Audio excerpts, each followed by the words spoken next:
আসসালামু আলাইকুম। আশা করি সবাই ভালো আছেন। দেশের ৪৯৫টি উপজেলা ভ্রমণের অংশ হিসেবে আমি এখন আছি আমার ৭২তম উপজেলা সিলেটের বালাগঞ্জে। তো চলেন শুরু করি। বালাগঞ্জ সিলেটের এই উপজেলাটি বিখ্যাত শীতল পাটির জন্য। কুশিয়ারা নদীর তীরে অবস্থিত বলে এর আদি নাম ছিল কুশিয়ারকুল। একসময় এই নদীর তীরে গড়ে ওঠা মদনমোহন জিওর আশ্রমের কারণে এর নাম হয়ে যায় মদনগঞ্জ। প্রচলিত আছে এই আশ্রমে যারা সেবা দিতেন তারা হাতে বালা পড়তেন বলে এখানের বাজারে প্রচুর বালা বেচাকেনা হতো। ধারণা করা হয় এই বালা থেকেই গঞ্জটির নাম হয় বালাগঞ্জ। আবার অনেকের মতে এই গঞ্জে অনেক ভালো ভালো জিনিস পাওয়া যেত।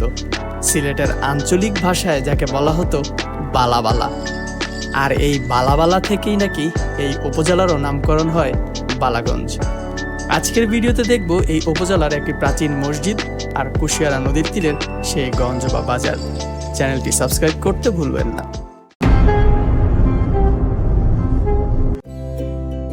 ঢাকা থেকে বালাগঞ্জের সরাসরি কোনো বাস নেই।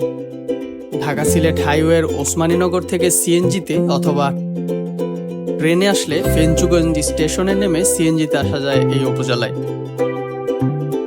তবে আমি এসেছি দক্ষিণ সুরমা থেকে, তাই আমি শুরু করেছিলাম বালাগঞ্জের সর্ব উত্তরের দেওয়ানবাজার ইউনিয়ন থেকে। সকাল সকাল চলে আসলাম বালাগঞ্জ উপজেলার আলাপুর নামক গ্রামে। আমি এখন আছি আলাপুরের একটি প্রায় ৩৫০ বছরের পুরাতন মসজিদের সামনে। মসজিদটি স্থানীয়দের কাছে পরিচিত গায়েবী মসজিদ নামে। বাংলাদেশে এরকম অনেক প্রাচীন মসজিদকেই স্থানীয়রা গায়েবী বলে ডেকে থাকেন, কেননা সেগুলোর নির্মাতা বা নির্মাণ কাল সম্পর্কে সাধারণ মানুষ অবগত থাকে না তাই। তবে এক গম্বুজ বিশিষ্ট এই মসজিদটি গায়েবী নয়, কেননা এটি নির্মিত হয়েছিল বাংলা ১০৮০ সালে আর এর নির্মাতা ছিলেন খন্দকার মোহাম্মদ তকি। আর এই তথ্যগুলো লেখা রয়েছে মসজিদের একটি দলিলে, এবং আমি এই তথ্যগুলো শুনেছি মসজিদের ইমাম সাহেবের কাছ থেকে। মসজিদের পূর্ব দিকে একটি প্রবেশপথ আর উত্তর ও দক্ষিণ দিকে একটি করে জানালা আছে।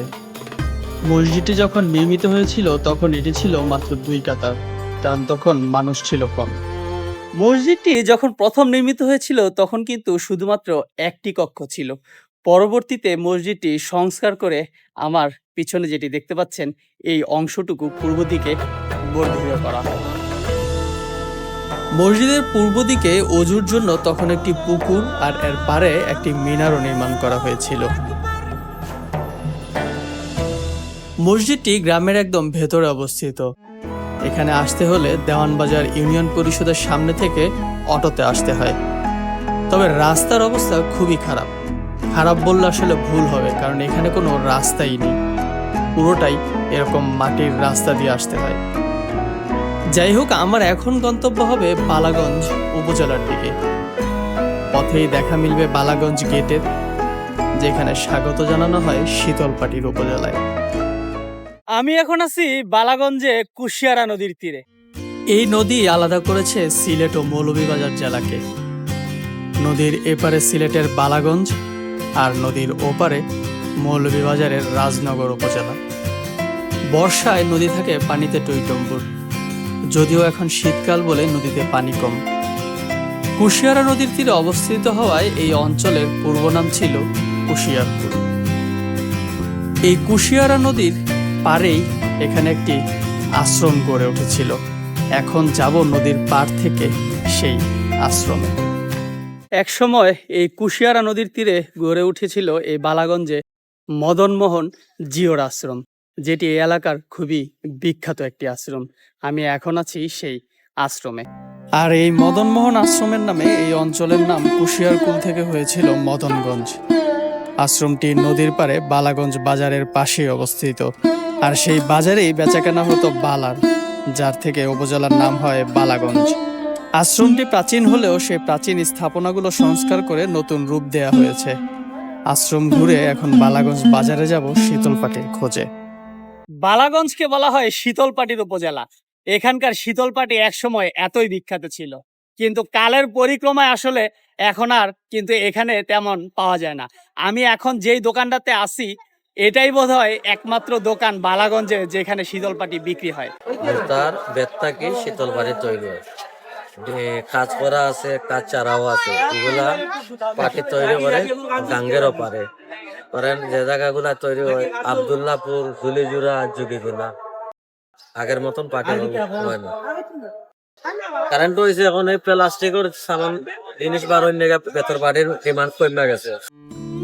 এভাবে আধুনিকতার যুগে দেশ থেকে হারিয়ে যাচ্ছে অনেক কিছু। শীতল পাটি না পেলেও এই কুশিয়ারা নদীর পাড়ে একটি মাছের পাইকারি আড়ত আছে, যেখানে নদীর মাছ বিক্রি হয়। এখন এই মাছ বাজারটা একটু ঘুরে দেখব। এখানে আস্তে আস্তেই দেখলাম মাছের পাইকারি বেচা বিক্রি শুরু হয়ে গেল। আপনাদেরকে একটু দেখাই যে বেচা বিক্রি কিভাবে হয়। 1900 হলে সে 1900 হলে 2 1900 হলে নাই 1900 হলে নাই 1900 হলে 2000 টাকা 2001 2002 2000 টাকা 2 2000 টাকা 2 2000 টাকা 3 আই 2000 ঠেংরা কত হইছো ওই ঠেংরার হইকা ওই চাবরান সা ঠেংরাই দে ঠেংরা ওই ঠেংরার হইকা 2000 নিবা 2000 হে 2000 হইছে 2000 টাকা 2000 টাকা। এভাবেই একের পর এক মাছ বিক্রি হচ্ছে নিলামে। প্রথমে একটা আনুমানিক দাম হাঁকা হয়, এরপর আস্তে আস্তে দাম বাড়তে থাকে। এখানে অনেক ধরনের মাছ দেখলাম। শীতকাল হওয়ায় ছোট মাছগুলো একটু বেশি দেখা যাচ্ছিল। মাছগুলো একদম ফ্রেশ নদী থেকে ধরে আনা হয়েছে। তবে বড় মাছ যে ছিল না এমনও না। একজন একটা বিশাল সাইজের কাতল কিনলো মাত্র 1800 টাকায়। দেখে মনে হলো এই দামে কিনে সে বেশ খুশি। আর এতগুলো গুড়া চিংড়ি বিক্রি হয়েছিল মাত্র 420 টাকায়। 330 টাকা 330 টাকা 330 টাকা 330 টাকা 340 340 টাকা 340 টাকা 340। তো এই ছিল মাছ বাজার আর বালাগঞ্জ উপজেলার ঘোরাঘুরিও এই পর্যন্তই। সো আজকের মতো বালাগঞ্জ উপজেলার ভিডিওটা আমি এখানে শেষ করতেছি। যারা এখন আমার চ্যানেলটি সাবস্ক্রাইব করেন নাই, দয়া করে প্লিজ চ্যানেলটি সাবস্ক্রাইব করে দিবেন। সবাই ভালো থাকবেন। আসসালামু আলাইকুম।